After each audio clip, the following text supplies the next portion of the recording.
Hello everyone, welcome to Guidify. In this video, I'll show you how to keep your Roblox account safe from hackers and scammers by turning on enhanced protection. Let's get started.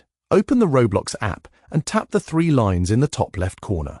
Then tap Settings and select Security. Now tap Enhanced Protection. Here, you'll need to complete a few security steps first. If you haven't added a passkey yet, tap the Add button next to passkey and set it up. Next, tap Add next to Email and verify your email address. After that, you'll need to complete one more option. You can either tap Add next to Phone Number to verify your phone number, or tap Add next to Backup Codes to create your backup codes. Once you're done, tap Turn On to enable Enhanced Protection. This feature adds an extra layer of security to your Roblox account and helps protect it from unauthorized access, making it much harder for hackers and scammers to get into your account. That's it. Your Roblox account is now better protected.